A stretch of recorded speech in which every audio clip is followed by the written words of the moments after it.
지난주에 우리는 정기적으로 교회의 교사들이 교회에서 공적으로 하나님 말씀을 가르쳐야 하며 또 그렇게 가르치는 말씀을 반복적으로 배워야 그 하나님의 말씀의 능력을 경험할 수 있다고 했습니다. 우리가 개인적으로 말씀을 읽고 배우는 것도 중요하지만 교회에서 공적으로 선포되는 말씀만큼 은혜의 중대한 방편도 없습니다. 또한 두려움과 경외함으로 그 말씀을 통해 자신의 삶을 실제로 개혁해내는 것이, 고쳐나가는 것이 참된 말씀의 능력이다라고 했습니다. 그래서 말씀을 통해서 이 복음의 말씀을 들은 사람들이 확실히 자신의 삶을 개혁하는 실천으로 옮겼고, 복음의 말씀은 이렇게 삶을 개혁해내는 능력이 있다는 것을 배웠습니다. 마술을 행하던 많은 사람들이 그리스도의 구원의 복음을 듣고 그 책을 모아서, 그 마술책들, 미신책들, 우상숭배를 했던 책들을 모아서 모든 사람 앞에서 불사르는 결단을 내렸고 실천으로 그것을 옮겼습니다. 주의 말씀은 힘이 있어 세력을 얻었고 더욱 내 개인의 삶에, 우리 가정의, 공동체의, 교회의, 사회에 퍼져 나갔습니다. 하지만 우리가 하나님의 말씀을 부지런히 가르치고 또 부지런히 배운다고 해서 저와 여러분을 포함해서 우리 주변에 있는 사람들이 항상 그 말씀에 절대적으로 순종하고 복종하면서 그 말씀의 능력을 체험하는 것은 아닙니다. 바울이요, 이 일이 있은 후에 마게도니아와 고린도를 거쳐서 예루살렘에 가기로 작정했고 나중에는 로마도 보아야 하리라, 그 유명한 말씀, 서바나 선교, 스페인 선교까지 염두에 둔 발언을 하는 것을 우리는 오늘 본문의 서두에서 찾아볼 수 있습니다. 사도 바울은 하나님은 전지전능하시고 하나님은 주권자이시고 하나님은 모르시는 것이 없고 하나님은 못하실 일이 없으니까 이렇게 절대하신 하나님의 주권을 믿고 아무 계획도 없이 아무 일도 하지 않는 게으른 배짱이처럼 살지 않았습니다. 그런 사람들을 신학적으로는 하이퍼 칼빈니스트 이렇게 불러요. 극단적 칼빈주의자들이다 이렇게 부릅니다. 바울은 오히려 하나님의 절대하신 주권을 믿기 때문에 더욱 열심히 자신의 인생을 계획했고 복음을 가는 곳마다 전하려고 힘쓰고 애썼던 것을 보게 됩니다. 이것은 일종의 바울의 계획이고 결단이죠. 내가 로마도 보아야 하리라. 마음속에 그 로마 선교가 있었던 것입니다. 바울은 디모데와 에라스도를 먼저 마게도니아로 보내고 자신은 아시아에 얼마 동안 있었습니다. 그때쯤에 에베소에는 바울이 전한 복음으로 말미암아 오늘 본문 말씀에 보니까 어떤 일이 벌어졌습니까? 23절에 적지 않은 소동이 있었다. 여러분, 소동을 좋아하는 사람이 누가 있을까요? 우리 교회에 소동이 벌어진다. 누가 좋아하겠습니까? 한국 사회에 소동이 벌어지고 있죠. 지금 많은 소동들이 벌어지고 있습니다. 그 좋아할 사람이 누가 있어요? 여러분, 소동이라고 하는 것이 무엇입니까? 소동은 시끄러운 일입니다. 지금 바울이 전한 복음 때문에 보세요. 마술사들이 회심을 했죠. 책들을 갖다가 다 태워 불태워 없애버렸습니다. 무려 그 책값을 계산해 보니까 얼마라고요? 5만이나 되었다. 너무 잘 기억하십니다. 육신이 매우 피곤해도 정신은 아주 청명한 상태를 유지하고 있는 것 같습니다. 5만입니다. 5만. 노동자가 1년 동안 번 돈으로 살 수 있는 책을 가리키는 것이죠. 그 결과 미신이 타파되고 삶이 개혁되었고 우상 숭배자들이 현저하게 줄어들었습니다. 그래서 벌어진 일이 뭐냐? 적지 않은 소동이라는 것이죠. 여기 적지 않은 소동이란 이 복음을 전한 일 때문에 벌어진 소동을 가리킵니다. 소동이란 뜻이 무엇일까요? 여럿이, 소동이란 여럿이 법석을 떨고 난리가 난 것처럼 떠들어대는 것을 의미합니다. 에베소에서 왜 이런 적지 않은 소동이 벌어졌을까? 이 소동이 적지 않았다는 것을 볼 때 매우 심각했다. 이렇게 우리가 볼 수 있겠죠. 우리가 크게 몇 가지를 좀 생각해 보기를 원하는데요. 첫 번째로 참된 복음이 선포가 되면 언제든지 우상 숭배와 충돌하기 때문에 소동이 벌어집니다. 오늘 우리는 두 가지를 생각해 보려고 하는데, 우선 첫째는 이것입니다. 교회가, 신자가 참된 복음을 선포하고 참된 복음을 견지하고 있으면 그것은 언제든지 사회의 우상 숭배와 충돌하기 마련이다는 것입니다. 23절 말씀을 다 같이 한번 더 읽어봅니다. 시작. 그때쯤 되어 이 도로 말미암아 적지 않은 소동이 있었으니. 누가는 이 소동의 주 원인을 밝히고 있습니다. 물론 이 소동을 벌인 사람들은 데메드리오와 은장색 데메드리오와 그 은신상들을 만드는 직공들이 벌린 일입니다만은 그 원인이 무엇이었느냐라고 할 때 뭐라고 말하고 있습니까? 이 도로 말미암아. 이 도는 여러분이 종로 3가에서 만나는 도가 아니라고 말씀드렸습니다.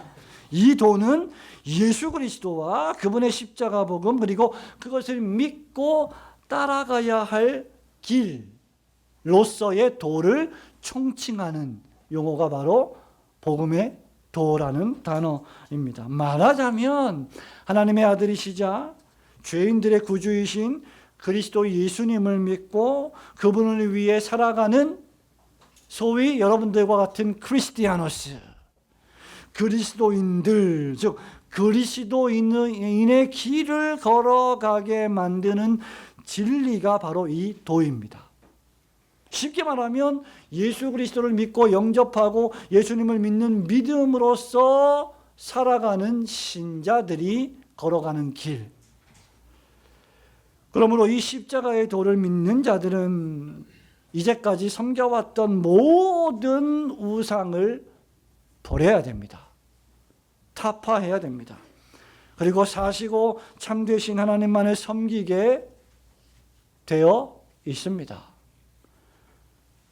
그래서 무당이 신내린 사람이 예수님을 믿으면 그동안 했던 모든 구술했던 집기들을 그대로 모셔놓는 것이 아니라 다 더러운 것처럼 여겨서 버리고 태우고 없애야 하는 것이죠.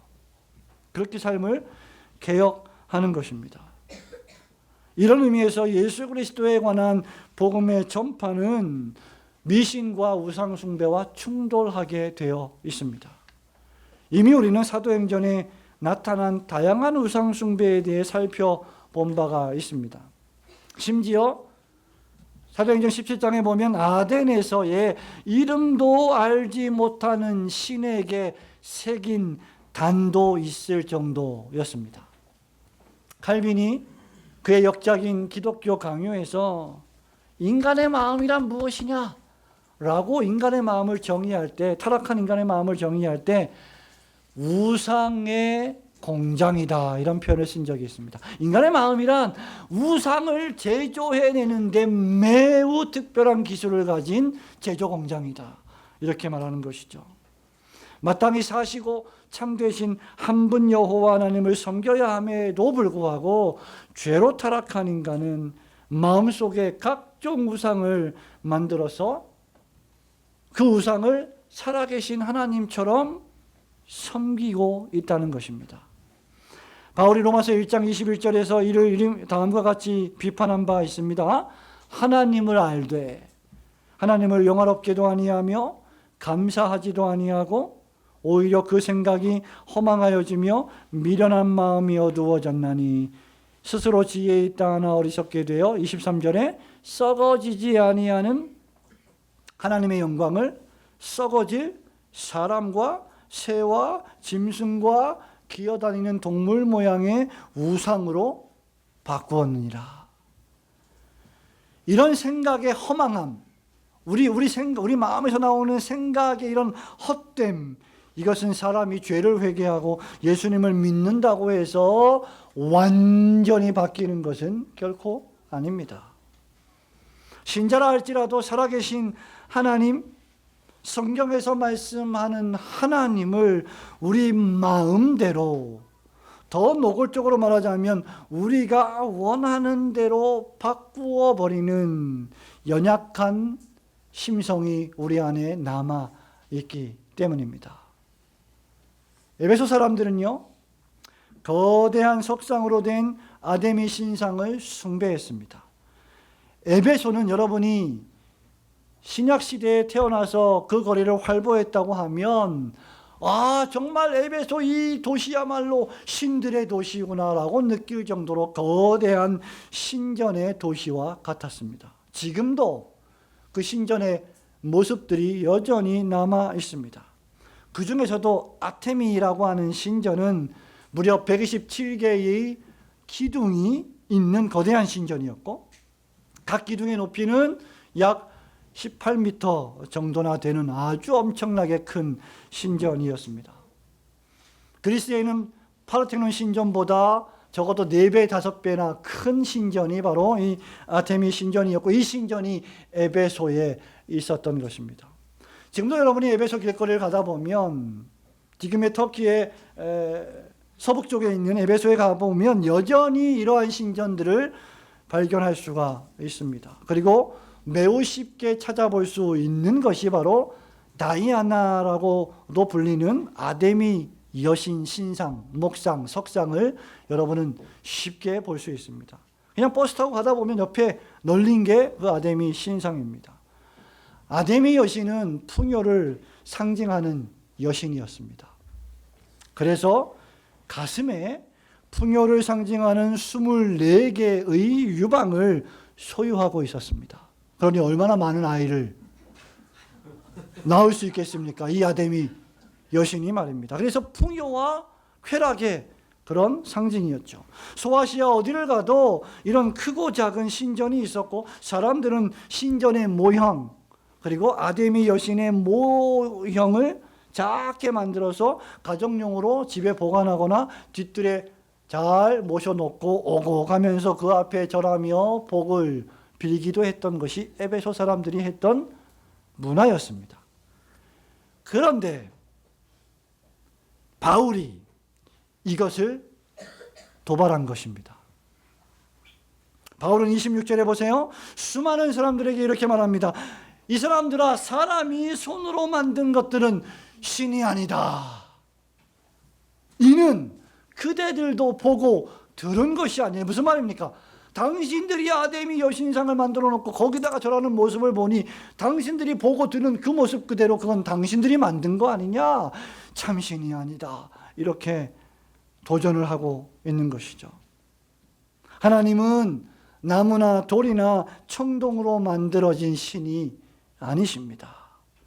그러므로 신을 만들어 숭배하는 것이 얼마나 어리석은 일입니까? 하나님을 만든 우상이나 조형물로, 하나님을 만들어진 우상이나 조형물로 섬기는 것은 하나님을 가장 크게 모독하는 일입니다. 하나님은 영이시니 예배하는 자가 성령과 진리의 말씀 안에서 예배할지니라 라고 사도 요한은 우리에게 말하고 있습니다. 바울이 로마서 1장에서 말하는 것도 하나님을, 썩지 아니할 영광의 하나님을 썩을 피조물의 우상의 형상으로 만들지 마라. 그건 타락한 죄인들이 하는 짓이다 라고 말하고 있는 것입니다. 바울은 참된 복음의 선포로 말미암아 헛된 우상의 숭배를 폭로한 것입니다. 이러한 참된 복음은 거짓 우상 숭배와 여지없이 충돌하게 되어 있습니다. 좋은 게 다 좋은 것일 수 없어요. 여러분, 어떤 목회자는요, 성찬식을 하고 나서 여러분 먼저 떡을 받고 먹지요. 그리고 주님의 잔을 받지요. 그리고 그 잔을 여러분 다 가져가세요. 집에 다 가져가셔서 제일 잘 보이는 곳에 올려놓고 아침 저녁으로 기도하세요. 주님의 복이 임합니다. 신기하고 놀라운 목사들 많습니다. 여러분, 그게 기복주의입니다. 그게 미신입니다. 그게 우상의 숭배입니다. 성찬의 신비한 영적 임재가 무엇인지 전혀 알지 못하는 영적 실제를 물체로 바꾸는 어리석은 일을 자행하는 것이죠. 그래서 좋은 게 다 좋은 게 아니라는 말이에요. 진리와 거짓은 혼합될 수 없습니다. 어떤 의미에서 현대교회는 복음을 매우 담대하고도 명확하게 선포할 책무가 있습니다. 교회가 흐리멍텅하게 복음을 전하거나 또는 아예 기복주의, 번영주의, 물질주의, 윤리적 도덕주의만으로만 설교할 때 성도들은 각기 자기 마음속에 헛된 우상을 만들어 낼 것입니다. 이것도 아니고 저것도 아니고, 이거 들어보니까 이것도 맞는 것 같고 저거 들어보니까 저것도 맞는 것 같고, 그렇게 분명하지 않은 메시지를 소리 지른다면 과연 어떤 군사가 적군의 침입에 맞서 싸울 수가 있겠습니까? 교회가 복음을 타협할 때 하나님의 신성은 모독을 당하는 것입니다. 우리 올고든 교회가 언제나 복음을 두려움 없이 담대하게 그리고 선명하고도 명확하게 설교하고 선포하는 교회가 2020년에도 되기를 주님의 이름으로 축원합니다. 그렇다면 계속해서 왜 복음 선포는 소동을 일으킬까? 두 번째로 그것은 참된 복음의 선포는 우리가 살아가는 죄악적인 삶의 행위와 충돌하기 때문입니다. 무슨 말입니까? 예수님을 참되게 믿으면 이제까지 내가 살아왔던 죄악된 삶의 생각과 말과 행동들을 충돌하기 때문에 그것을 끊어내거나 거절하거나 배격하거나 아니면 그대로 수용하며 그냥 살아가야 하는 기로에 서게 된다는 것입니다. 26절과 27절 말씀을 한 번 더 읽어봅니다. 이 바울이 시작. 이 바울이 에베소뿐 아니라 거의 전 아시아를 통하여 사람의 손으로 만든 것들이 이는 그대들도 보고 들은 것이라. 우리의 이 영업이 천하여질 위험이 있을 뿐 아니라 큰 여신 아데미의 신전도 무시당하게 되고 온 아시아와 천하가 위하는 그의 위엄도 떨어질까 하노라 하더라. 아멘. 바울이 아데미 여신이라고 하는 우상 숭배를 폭로하자 속된 말로 가장 열받은 사람이 생겼는데 그가 바로 은장색 데메드리오였습니다. 은장색이란 은으로 멋진 신전이나 멋진 집이나 멋진 여신의 조형물을 만드는 직업을 의미합니다. 데메드리오와 많은 에베소 사람들이요 이 직업을 가졌고 이 사업은 벌이가 꽤 되는 잘 나가는 전도 유망한 사업이었습니다. 왜? 에베소 길거리마다 아데미 여신상이 세워져 있고 집마다 아데미 여신상 또 아데미 신전상이 새겨져 있기 때문이죠. 그걸 하나씩 사다가 집에 놓으면 모든 기륭, 화복이 막아지고 오고 하는 그런 조건이 되는 것입니다. 그러니 얼마나 많은 이 신상과 신전을 만들었겠습니까? 매우 전도 유망한 사업입니다. 24절에 보니까 이 사업이 적지 않은 어떻게 해요? 적지 않은 벌이가 되었다. 돈을 많이 벌었다 그 말이죠. 25절에도 그 결과 무엇입니까? 생활이 풍족했다. 야, 이거 괜찮은 직업이에요.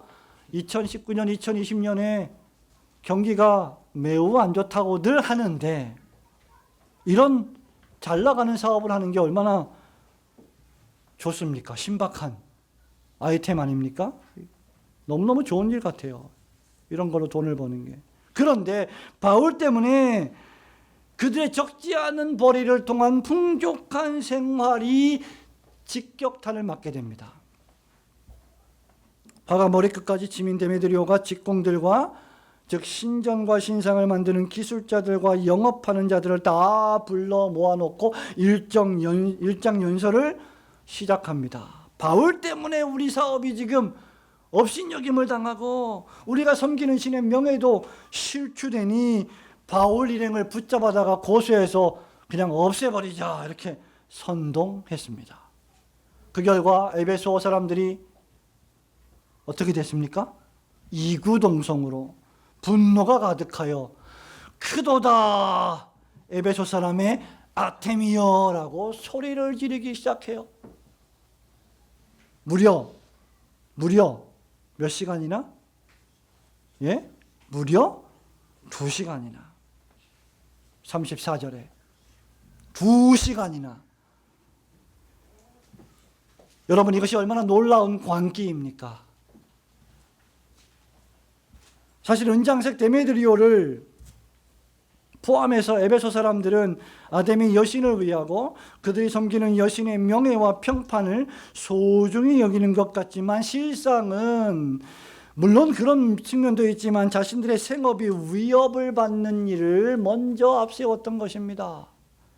그들은 우상숭배 장사로 너무나 풍족하고 이 신 때문에, 이 신이 나에게 복을 주어갖고 너무나 풍요롭게 살았는데, 바울이 전한 복음으로, 바울이 전한 복음이 뭐예요? 손으로 만든 신은 신이 아니다라는 그 복음으로 그 신이 거짓으로 판명나고 아데미 신상을 만드는 사업이 사양길에 접어들어 심각한 경제적 타격을 입게 되자 지금 사람들을 끌어모아서 일종의 관제 데모를 시작하는 거예요. 못 살겠다, 이게 바울 때문에, 이 교회 때문에, 이 복음 때문에, 이 예수쟁이들 때문에 못 살겠다라고 소동을 일으키기 시작하는 겁니다.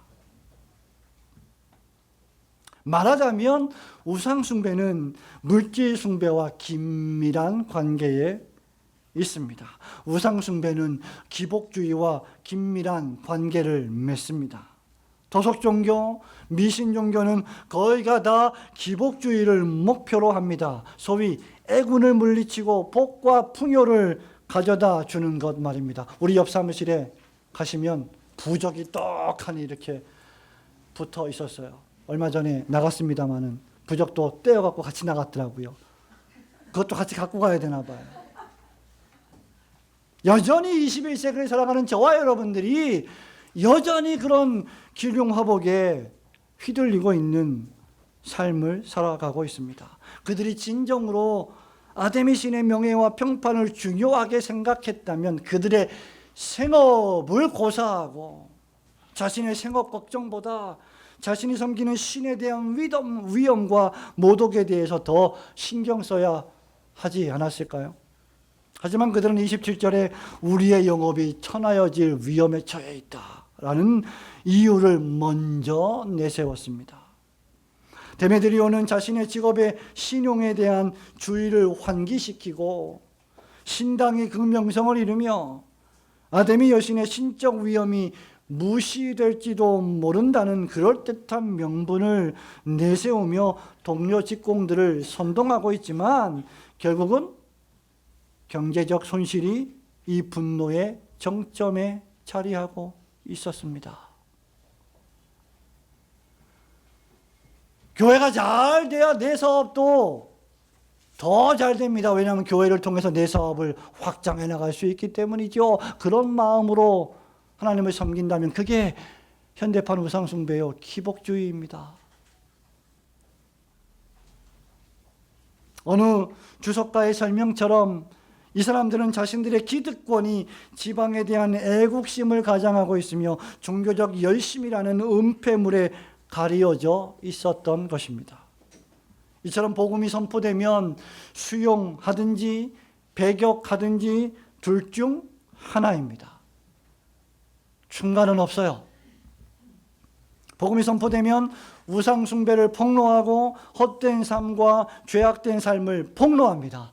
여러분이 집에서 성경을 읽기 시작할 때, 성경이 여러분에게 선포될 때 그 성경은 여러분의 불신앙과 여러분의 죄를 폭로합니다. 둘 중 하나입니다. 외면하든지 모른 척하든지 고치든지 말입니다. 복음이 선포되면 여러분이 이제까지 생각해왔던 기존의 가치관을 도전하고 충돌합니다. 참된 복음을 받아들이려면 그래서 희생을 각오하든지 아니면 자신의 신념을 합리화하여 교묘히 우리가 섬기는 하나님을 대체하든지 둘 중 하나를 선택해야 합니다. 해화동 로터리에 가면 그 해화동 로터리 우체국의 해화 우체국 바로 뒤에 아주 분위기 좋은 또 맛도 좋은 브런치 카페가 있습니다. 목사님 갑자기 오후 예배 때 무슨 브런치 카페에 잘 나가다가 하십니까? 이 브런치 카페 이름이 브라운 에비뉴라고 하는 그런 카페인데 정말 맛있어요. 맛있고 독특하고 아주 분위기도 너무 은은하고 좋고 제가 가는 곳마다 추천합니다. 너무 좋은 곳이라고 몇 번 갔었는데요. 제가 아는 지인의 따님과 그 지인의 어머니가 운영하는 브런치 식당입니다. 아주 유명한 식당 가운데 하나예요. 그런데 여러분, 요식업이요, 얼마나 힘든 일입니까? 너무너무 힘든 일이에요. TV에서 나오는 TV 생방송, 생방송인가요? 무슨 생생정보통 이런 데 나오는 유명한 식당들 있죠? 와, 그 맛집 식당들이 유명해지기까지 그 주인들이 얼마나 많은 양념 재료를 가지고 하나의 음식을 만들어내는데 수십 가지 양념 재료를 미리 몇 시간 전에 또 며칠 전에 만들어 놓고 그걸 볶고 섞고 끓이고, 야, 못하겠더라고요. 그거 얼마나 어려운 일입니까? 힘든 일이에요.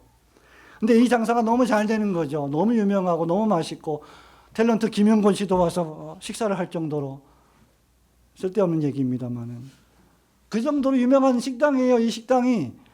근데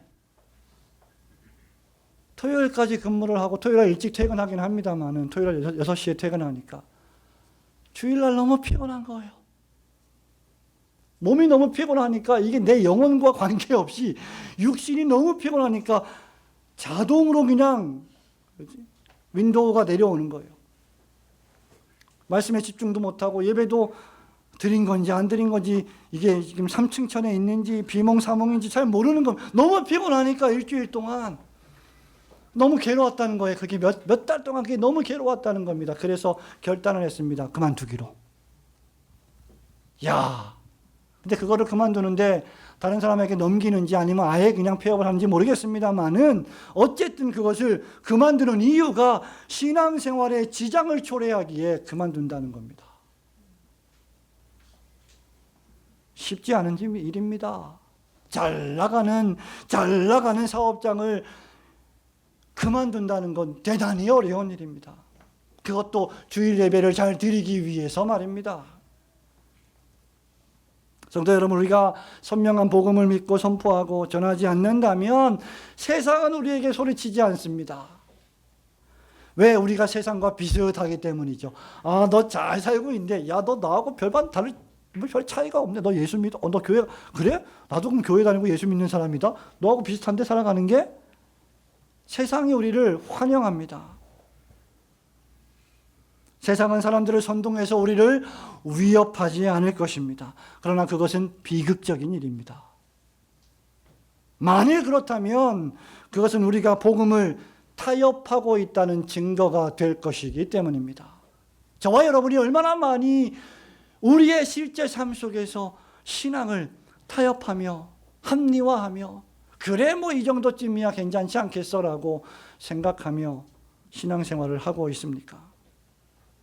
세상이 우리에게 소리치지 않는다면 우리의 육신은, 우리의 삶은, 우리의 상황은 잠시 편하겠지만 하나님 앞에 설 때 결코 편하지 않을 것입니다.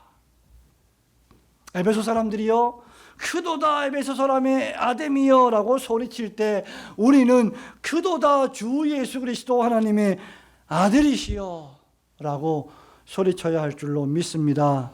성도 여러분, 말씀을 맺습니다. 우리의 신앙생활이, 여러분의 신앙생활이요, 물론 온유하고 사랑이 넘치고 긍휼을 베풀고 자비가 풍성해야 되고 모든 일을 우리가 정말 젠틀하게 사랑으로 해야겠지만, 그럼에도 불구하고 여러분의 개인의 신앙생활이 과연 여러분의 삶의 반경 안에서 소동을 일으키고 있는지 돌아보아야 합니다. 좋은 게 항상 좋은 건 아니에요. 한참 교회에 문제가 있어서 바른 소리를 하고 성경적으로 돌아가야 된다, 교회를 개혁해야 된다라고 이야기하고 그렇게 살아가고 그렇게 실천하고 그렇게 설교하고 했던 시간들이 우리에게 있었습니다. 그럴 때 종종 사람들은 우리에게 이렇게 말합니다. 왜 너는 가는 곳곳마다 그렇게 소동이 일어나니? 문제가 생기니? 예, 물론 우리는 가는 곳마다 문제를 일으켜서는 안 됩니다. 적어도 우리가 빛과 소금의 그리스도인들이라면 말입니다. 그러나 복음이 타협되고 그리스도의 신성이 모독되고 성삼위일체 하나님이 부인되는 그러한 교회의 현장, 삶의 현장에서 우리는 소리를 질러야 됩니다. 그때 일어나는 소동은 거룩한 소동이요 경건한 소동이 될 것입니다. 우리의 복음 전파가 여러분의 직장에서의 삶이, 여러분의 학교에서의 삶이, 여러분들이 만나는 사람들의 인생을 성찰하게 만드는지 돌아보셔야 합니다. 과연 나는 그리스도인으로서 내가 만나는 사람들에게 자신의 인생을 한번 생각해 보게 만드는 존재인가? 아니면 그들과 똑같은 삶을 살아가고 있는 존재인가? 우리는 과연 적당히 사람들의 비위를 맞추고 좋은 것이 좋은 것이라며 죄와 악과 방탕한 삶을 사는 사람과 일정 부분 타협하며 살고 있지는 않습니까? 지극한 이기주의의 시대. 어찌 보면 저는 우리가 살고 있는 지금 이 시대가 그 어떤 시대보다 광기의 시대가 아닌가 생각이 됩니다. 지극히 이기주의의 광기. 저마다 국민들을 위한다고 하는데 과연 국민들을 위해서 자신의 목숨을 내놓을 만한 정치인들이 잘 보이지 않는 이 광기의 시대. 정치와 인권이 신앙보다 위에 있는 이 광기의 시대. 이 우상의 시대에 할 말을 하지 못하며 그저 침묵으로만 일관하고 있지는 않은지 돌아보아야 합니다. 바울이요 갈라디아 교회에 편지하면서 1장 9절과 10절에서 이렇게 말합니다. 우리가 전에 말하였거니와 내가 지금 다시 말하노니 만일 누구든지 너희가 받은 것 외에 다른 복음을 전하면 저주를 받을지어다. 내가 이제 사람들에게 좋게 하랴 하나님께 좋게 하랴 사람들에게 기쁨을 구하랴. 내가 지금까지 사람들의 기쁨을 구하였다면 그리스도의 종이 아니니라.